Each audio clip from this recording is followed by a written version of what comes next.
you'd be surprised. The statistics say that Kenya's literacy rate is at 82%. The statistics could say one thing, but the reality on the ground is a different thing. Many of us don't tie mother tongue languages to literacy because we don't have access to resources or supplementary reading resources in a language that we understand. We are losing our culture. We are losing our identity as a people. There are systems. Yeah. And those systems are relevant. We want that local aspect. Context. In our book, we haven't cracked it. I'm very honest and say that we're also just trying to build in place structures that will enable us have a sustainable way. It's a supplementary reading resource that has made the learning experience fun. We had a very big spike, I would say a spike in number of downloads. Okay. So we were able to reach more than 100,000 users. We are now having like more than 350,000 users who are actually actively using the NABU app. Teachers are at the center of everything that we do. Make sure that the teacher is empowered, and then we can move forward. I'm going to start. Okay. My name is Beryl Oyel. I'm the country lead for NABU in Kenya.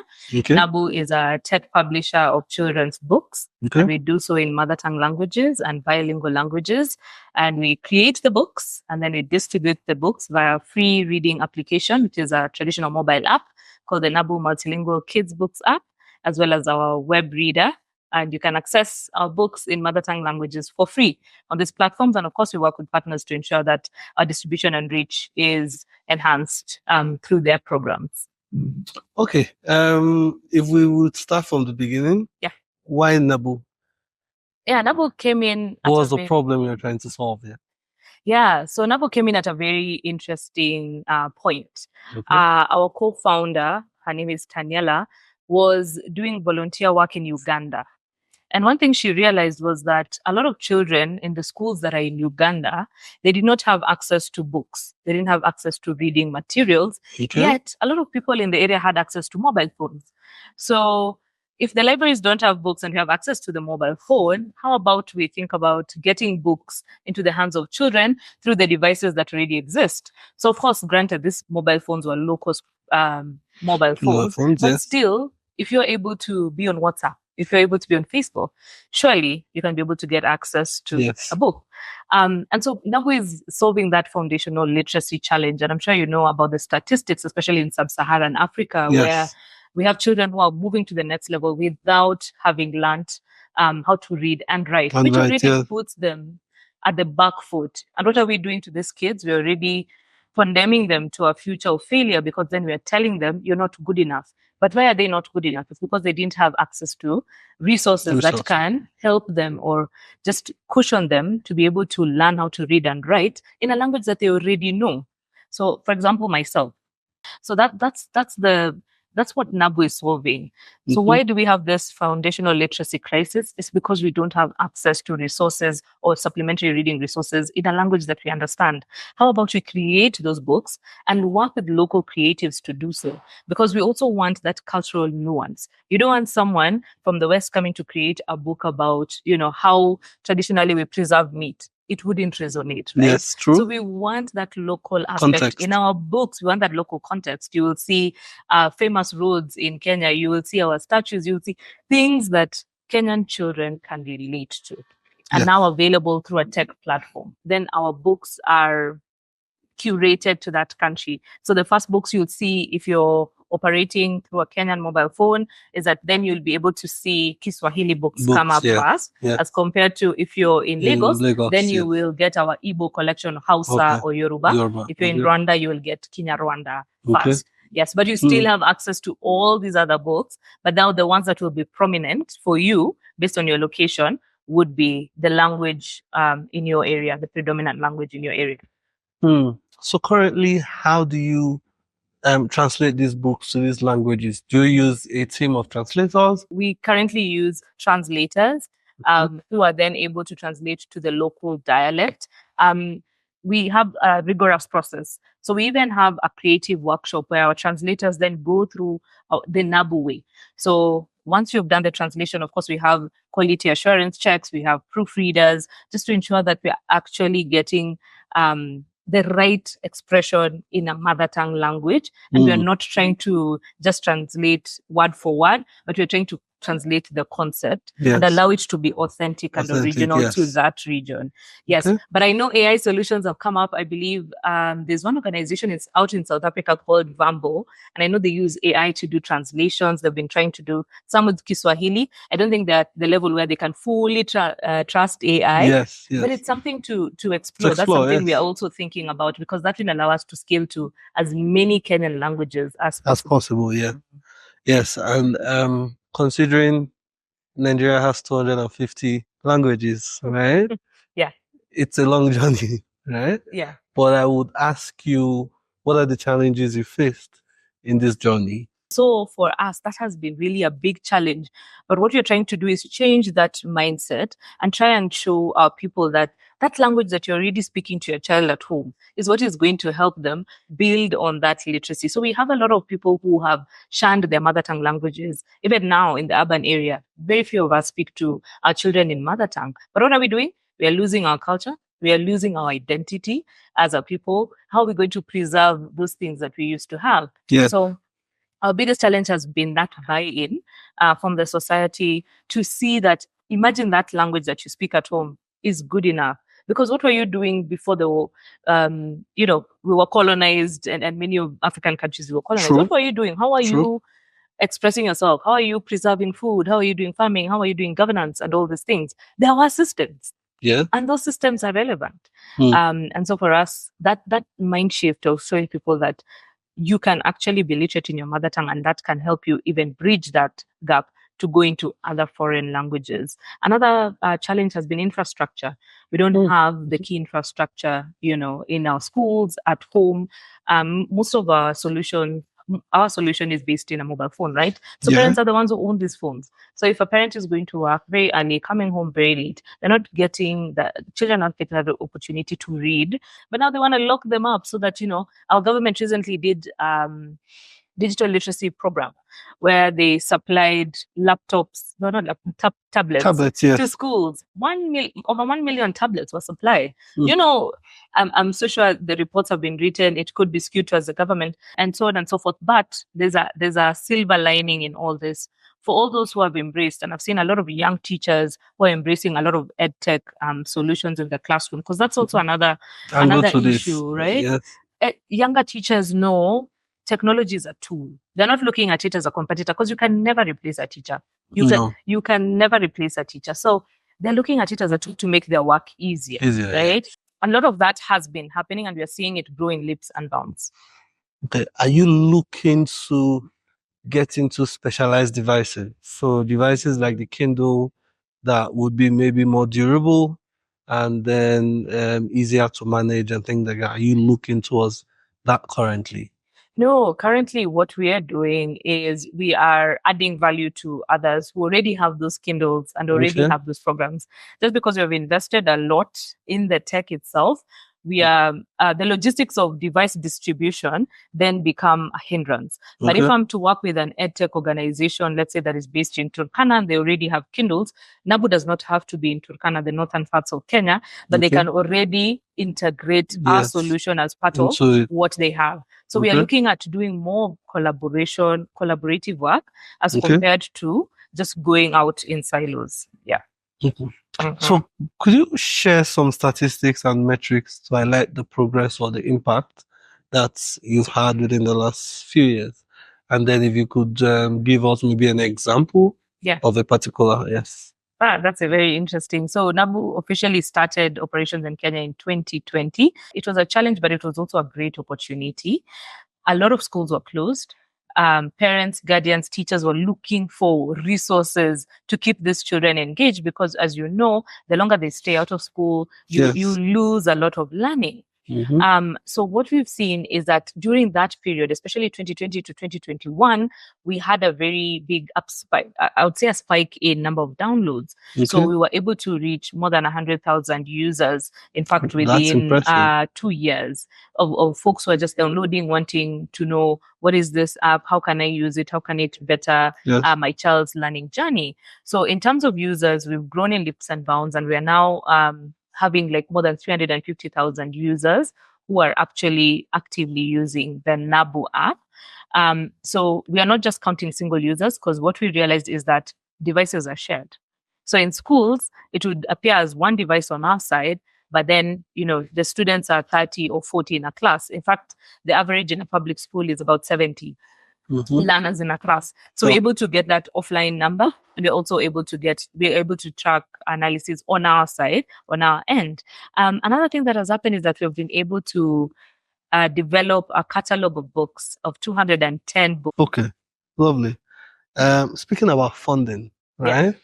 One of the things that is really difficult in Africa is getting funding for what I would say unattractive industries, right? The boring industries, the entrepreneurs who do it for the value and not for the money. Getting funding for that is very, very difficult. How have you been able to navigate this? And what advice would you give to other tech founders who are still struggling around this? Yes. I would say we haven't cracked it. I'd be very honest and say that we're also just trying to build in place structures that will enable us have a sustainable way. NABU is a non-profit, and that's why then our solution is available for free. But then free does not mean it's totally free. Someone has to pay for it, right? What has really helped us is having that pipeline from our global HQ. So we do have support from our US entity, which is the parent company that then has allowed us to operate. But we are still also looking for local funding. So I would say, one, build up that portfolio of funding. There are different levels of funding. Of course, there are corporates, organizations, there are high net worth individuals, but then also you can convince ordinary citizens to buy into your idea by showing them the value that you're giving, right? Sure. So how can they buy into you? So it can be a small gift, it can be a big gift. Give them that option to know that you can be part of this mission and part of our journey.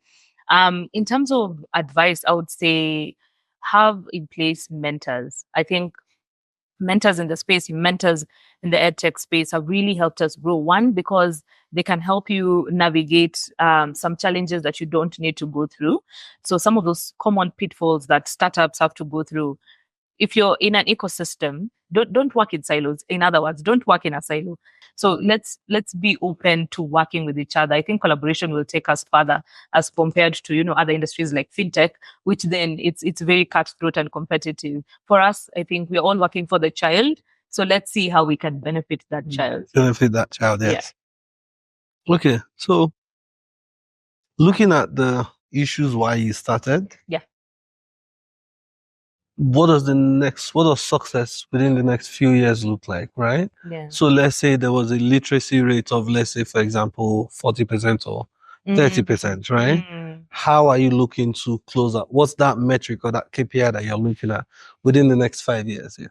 Yeah. You've talked about the literacy gap. You'd be surprised. The statistics say that Kenya's literacy rate is at 82%.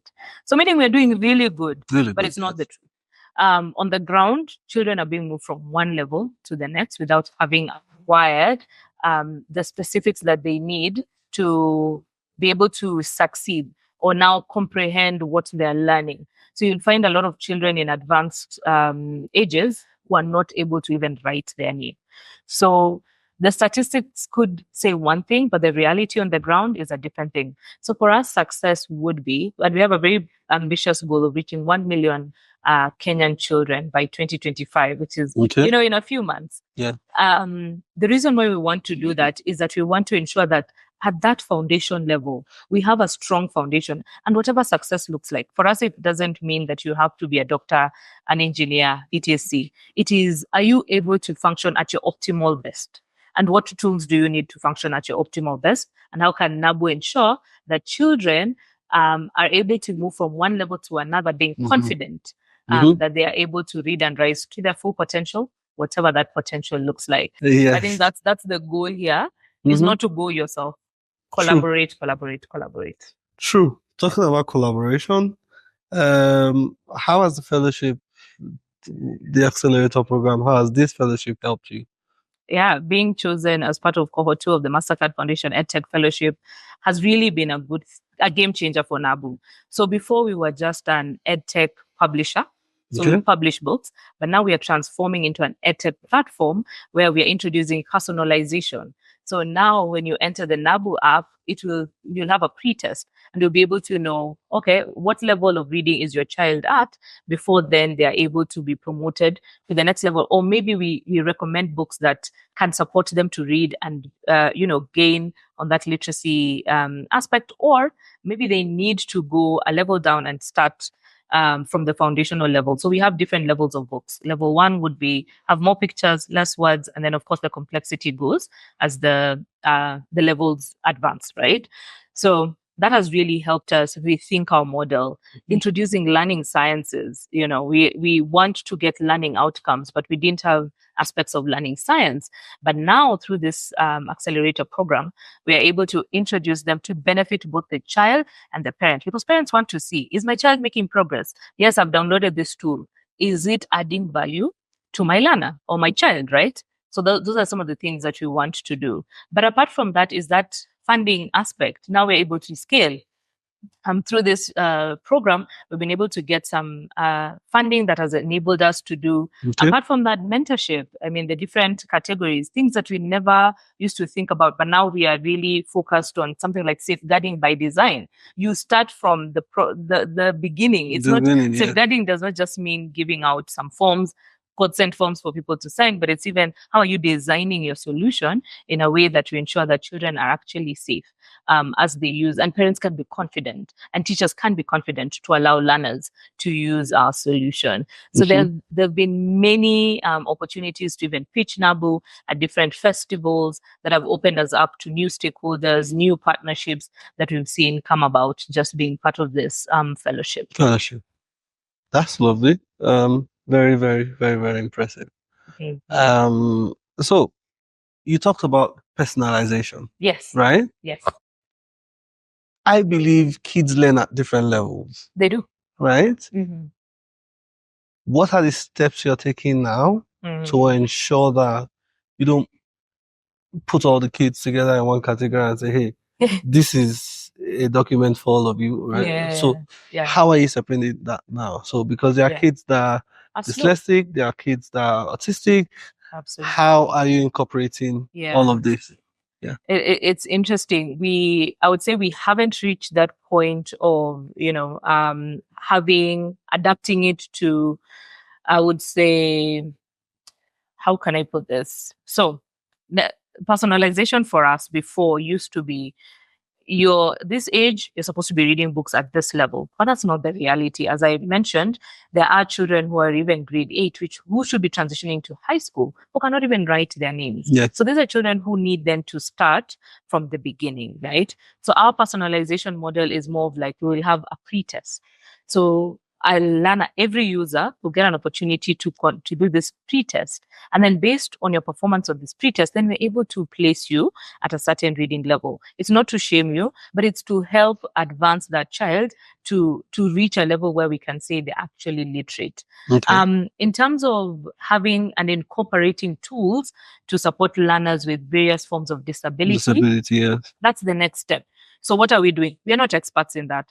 So we want to work with them. Case in point being Studio KSL by eKitabu. So they are converting, we are currently in talks to convert our books into and adapt them for learners who are hard of hearing or who are deaf. So they already have the expertise. We have the content. How can we work together to make sure this content is accessible to all? Yes, NABU doesn't have the expertise right now, but we are always looking to work with partners who already have that expertise, and how then we add value to their programs as they also ensure that our program brings about, access and inclusivity. There is a common myth that it is difficult for women in tech, right? What's your experience as a woman in tech? Is it a common myth or is it something that's still ongoing? Yes. Is it a myth or is it the current situation? Now that's the question. But it is difficult. I think it's not the same as when your male counterparts are in tech. Just because of I would say the attitude that tech is very male dominated. When you hear people talk about tech, they say tech bros. I've never heard of someone say tech ladies or tech sisters. It's always tech bros. Those tech bros are doing this and that and the other.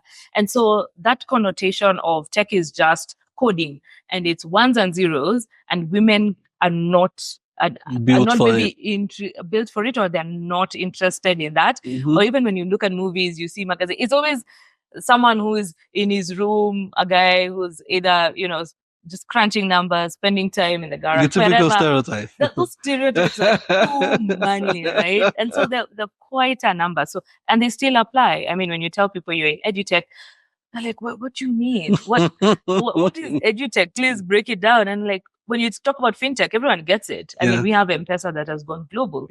So when you say fintech, everyone's like, oh yeah, M-Pesa, right? So something like M-Pesa. When you talk about edtech, and it speaks to our attitudes towards how we view education, people are like, do you even make money out of that? And so it is more of like, it's a misconceived notion that women are not interested in tech. And yet there are some women who are really breaking barriers when it comes to tech. Look at Sheryl Sandberg. We have quite a number of women who have taken on the role and they're able to provide leadership when it comes to tech, So yes, the misconceptions are there, but we move on.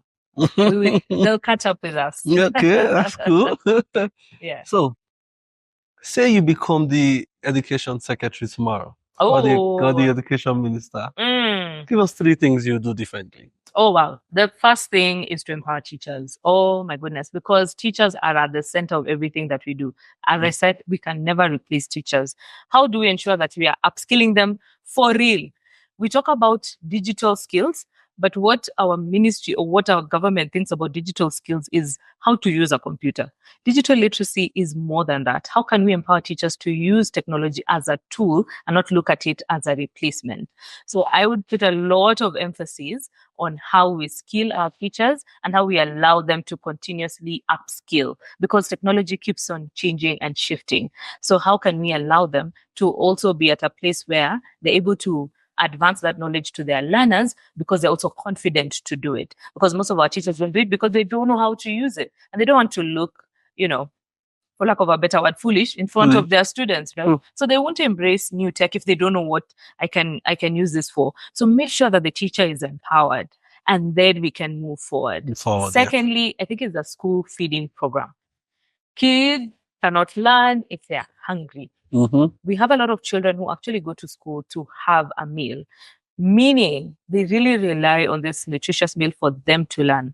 How can we ensure that children are not hungry when they're going to school? How can we ensure that we remove all these barriers, cartels who are involved in some of the school noble ideas like the school feeding program? And I really like what Wawira is doing in schools, and they're feeding children. But how can we ensure that all children are able to access this vital, nutritious meal that will enable them to learn? Because if you're hungry, you are not learning. The third thing is, how do we integrate education and technology and provide a clear policy and guidance on how the government can work with edtech players, because they're already looking at these problems. So the government should look at edtech players as a weapon, I don't want to say weapon, let me call them what did you a tool? Because we are adding value to the education systems. And how we come up with solutions is because we've seen a gap. And so if we can have a conglomerate, we can come together and just look at how can we incorporate some of these edtech solutions, of course, in a manner that is follows the due process that are laid out, and then we are able to scale and advance some of these aspects. I think we'll be at a better place as a country. Okay.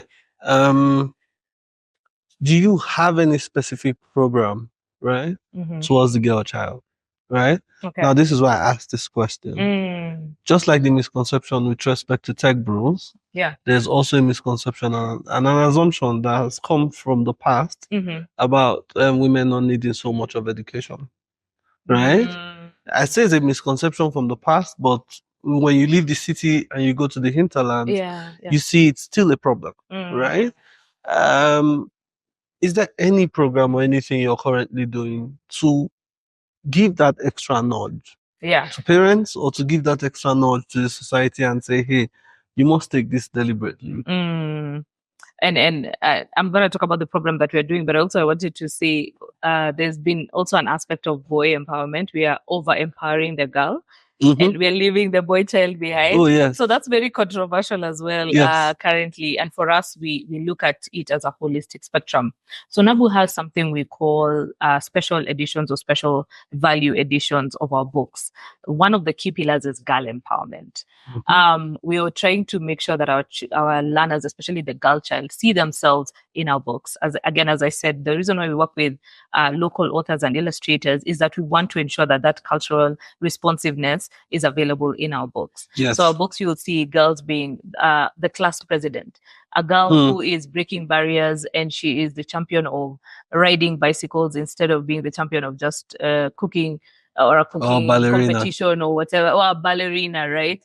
And we also, in the reverse, we also have a book, actually one of my favorite books. It's called A Dance of Courage. It's about a boy, Sam, who wants to be a ballet dancer. Nice. If you tell an African parent that you want to be a ballet dancer, the kind of response that you will get. But we're trying to tell parents, and we're trying to tell boys that no, you don't all have to be ballet dancers, but don't constrain yourself to say this is a female sport, this is a female led initiative, and we can't do it. And the same for women. We have books about women who want to be engineers. We have same about women in STEM and girls breaking those invisible, ceilings for them. And so that's what we are doing deliberately, is that we are creating the narrative and we're making sure it is based on our culture. We've worked with an organization called Girl Rising, and they're very keen on empowering the girl child. And so some of the stories that we're doing is that we're putting to fore those women heroes who would never get a chance. One of the women we have featured, her name is Mama Winnie, and she's running a conservancy in Laikipia. And she's been able to break barriers and bring the community together. We know about the human-wildlife conflict. And a lot of our elephants were being killed because, they are coming into farms and they're destroying crops. But Mama Winnie has been able to build a conservancy where now the community wants to protect the elephants that they once viewed as, a hindrance to, their food production, etc. So we are very deliberate in terms of how we do our storytelling and how we put to fore some of these heroes and heroines that would never get, the light of day.